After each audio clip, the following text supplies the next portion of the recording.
Hello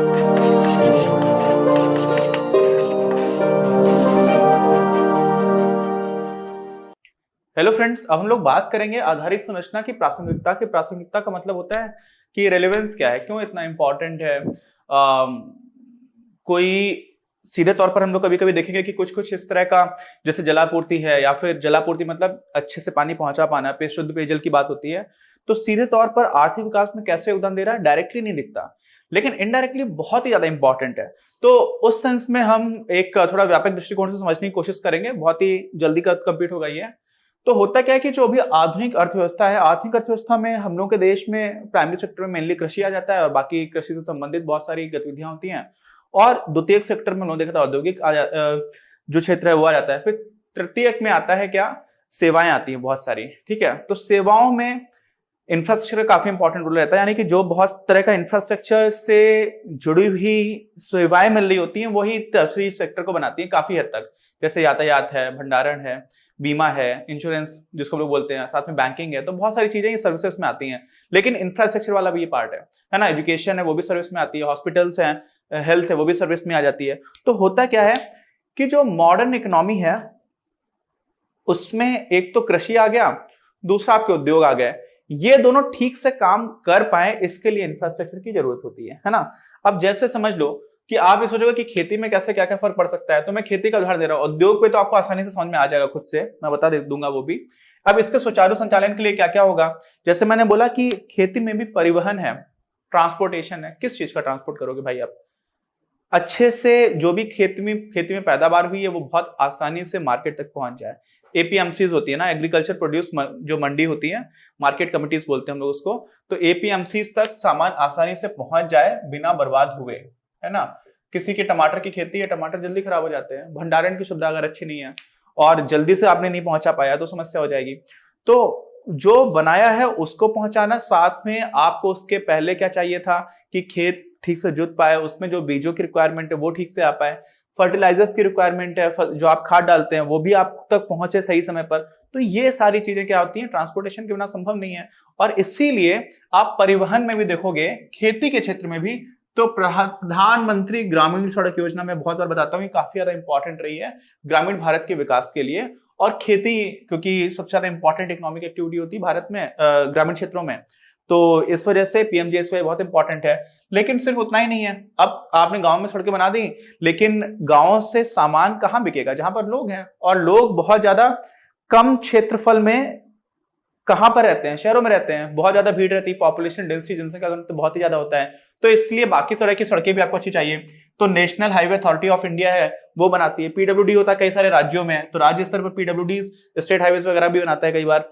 फिर अब तो एक्सप्रेसवेज भी बनने लगे हैं, अलग से अथॉरिटीज भी आगे, कुछ स्टेट गवर्नमेंट्स भी बना रही हैं, नेशनल गवर्नमेंट भी बना रही है। ऐसे ही वाटरवेज, हमारे भी मंत्री हैं गडकरी जी, तो भारत में 111 हम लोगों ने जलमार्ग बनाने की कोशिश करना स्टार्ट किया, जिसमें से बहुत सारी जगह पर कई लोग बोलते हैं कि बहुत डिफिकल्ट होगा, लेकिन फिर भी इलाहाबाद में आप देखोगे, इलाहाबाद के आगे बनारस से लेकर के हल्दिया तक गंगा नदी पर पहला हमारा नेशनल वाटरवे है, फिर दूसरा ब्रह्मपुत्र पर है। ऐसे 4-5 वाटरवेज हैं जो अच्छे से बना सकते, साउथ इंडिया में भी है, लेकिन हम 111 बनाने की कोशिश कर रहे हैं। क्यों? क्योंकि वाटरवेज जो है ना वो बहुत ही सस्ते पड़ते हैं, सबसे आसानी से सामान सबसे कम पैसे में सबसे कम प्रदूषण करते हुए पहुंचाना जो आसान होता है वो होता है वाटरवेज से। लेकिन इसमें मेंडरिंग की एक समस्या आती है। मेंडरिंग समझते हैं, नदियां सीधे नहीं आती हैं, ऐसा करके घूम घूम करके जाती हैं, तो वो वाली समस्या आ जाती है। लेकिन फिर भी काफी इंपॉर्टेंट है ट्रांसपोर्टेशन के लिए। इंफ्रास्ट्रक्चर सिर्फ और सिर्फ ट्रांसपोर्टेशन नहीं होता, हम लोगों ने देखा था, लेकिन ट्रांसपोर्टेशन में भी क्या क्या है, ये तो आपकी रोड्स हो गई, उसके बाद से ये हो गया आपका जलमार्ग वाटरवेज, और ये आपका हो गया रेल मार्ग रेलवेज। भारत में रेलवेज जो है वो अभी तक पब्लिक ओनरशिप के साथ ही है, जिसका सार्वजनिक संपत्ति माना जाता है और सरकार की जिम्मेदारी रहती है। तो पिछले 5-6 बजट्स में काफी अच्छा एलोकेशन हुआ, 1.5 लाख करोड़ के आसपास भी एलोकेशन होता आया है। तो इसमें भी काफी तेजी से इंप्रूवमेंट हो रहा है। मैंने आपको बताया इसमें डेडिकेटेड फ्रेट कॉरिडोर्स का काम चल रहा है और इलेक्ट्रिफिकेशन का, ये दो काम काफी तेजी से चल रहे हैं। अच्छा, तो यहाँ पर हमें क्या समझ आ रहा है कि जो भी आपका एग्रीकल्चरल प्रोड्यूस है और एग्रीकल्चर में अच्छा प्रोडक्शन बढ़ाने के लिए कैसे क्या क्या हेल्प कर रहा है, परिवहन हेल्प कर रहा है। अब आप सोचो कि खेती में बीमा कहां का मदद करता है, तो हमारे देश में सरकार के द्वारा एक योजना चल रही है, प्रधानमंत्री फसल बीमा योजना।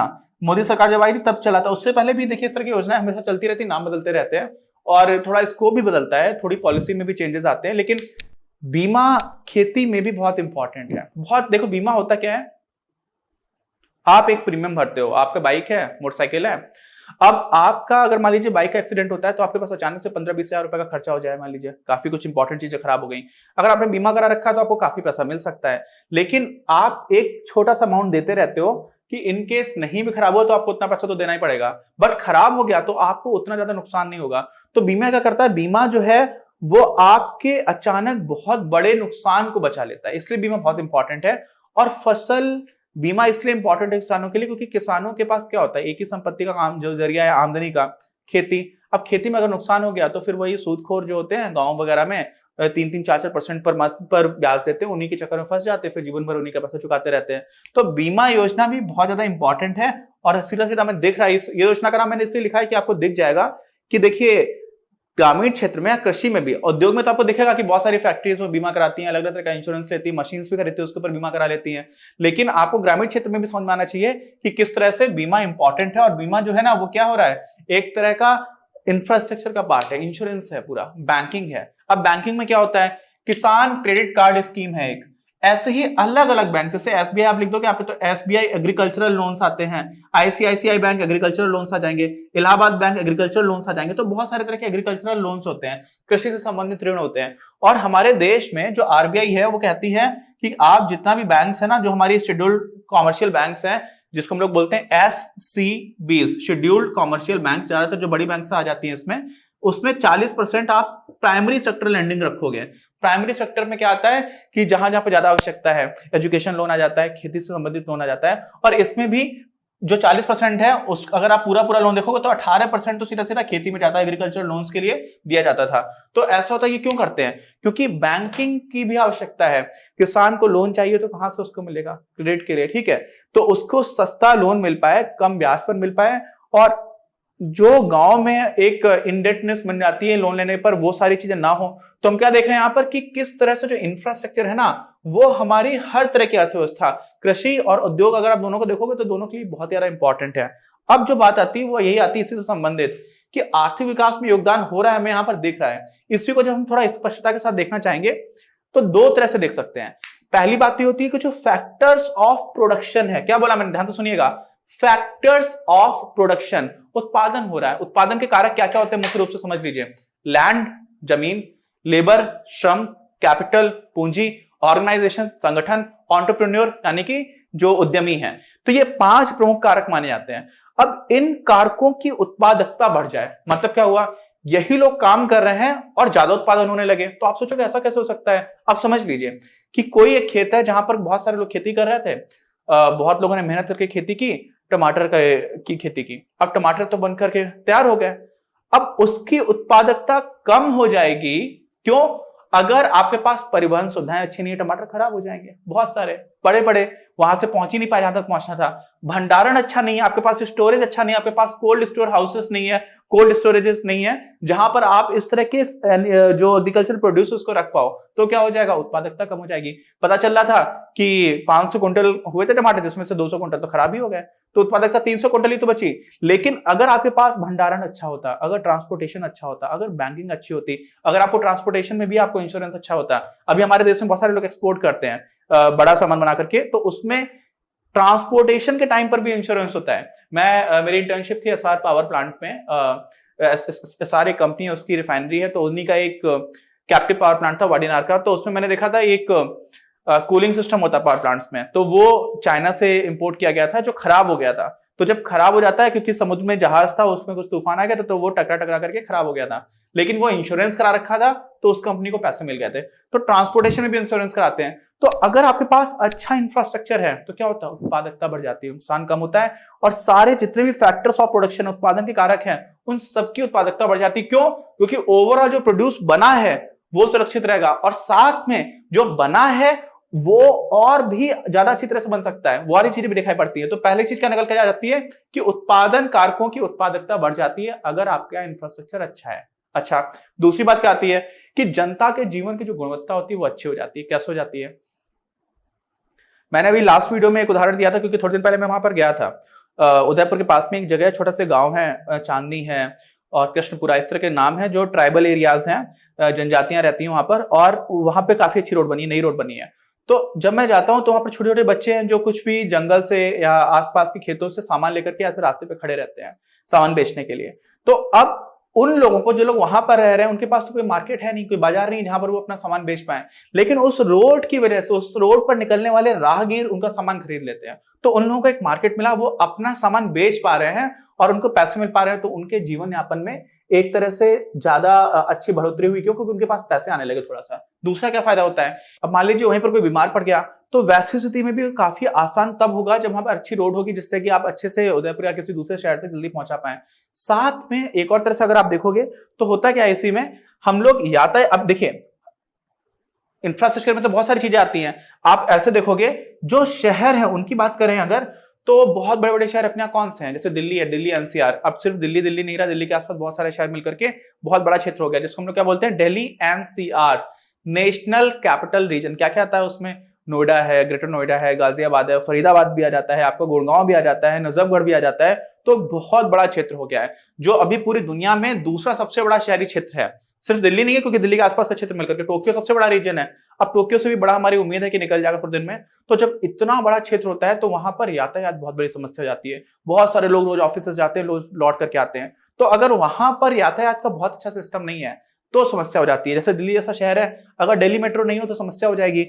अगर मुंबई में 80 लाख लोग लगभग रोज चला करते हैं मुंबई लोकल से, अगर इतनी अच्छी मुंबई लोकल्स नहीं है जो इतने सारे लोगों को ले जा पा रही है, तो कैसे समस्याएं हो जाएंगी। बहुत सारे एक्सीडेंट्स होंगे, बहुत सारे लोग जाम में फंसे रहेंगे। जाम में फंसा रहना बहुत ही फ्रस्ट्रेटिंग होता है। आपने देखा है कभी, बहुत सारी साइकोलॉजिकल स्टडीज में आई है कि अगर जो लोग रोज जाम में फंसते हैं ना, उनको दिमाग खराब हो जाता है, फ्रस्ट्रेट रहते हैं, गुस्से करते हैं, घर जाकर के बच्चों को भी डांटेंगे, घर में भी लड़ाई करेंगे, तो इस तरह की चीजें होती हैं। तो जीवन यापन का जो स्तर है वो खराब हो जाता है। और इसी के साथ साथ वायु प्रदूषण भी होता है। दिल्ली में खासतौर से जब सर्दियां पड़ती हैं तो बहुत सारे रीजन होते हैं, कई पराली भी जल जाती है हरियाणा में और पंजाब में, और साथ में वेस्टर्न डिस्टर्बेंसेस भी आती है, कई चीजें होती हैं जिसकी वजह से कई बार प्रदूषण भी बहुत ज्यादा हो रहा होता है। तो जब आपके पास यातायात का बहुत अच्छा सिस्टम है, जैसे दिल्ली मेट्रो है, मुंबई लोकल्स भी काफी अच्छी ही हैं, अभी आप जिस तरह से देखोगे, तो वायु प्रदूषण कम हो जाता है, एक्सीडेंट्स की संभावना बहुत कम हो जाती है। सारे लोग रोड पर ही चलेंगे तो एक्सीडेंट्स भी काफी ज्यादा हो रहे होते हैं। मुंबई लोकल्स में भी कई बार होता है, उतनी सेफ नहीं है। दिल्ली मेट्रो काफी ज्यादा सेफ है relatively as compare to Mumbai locals.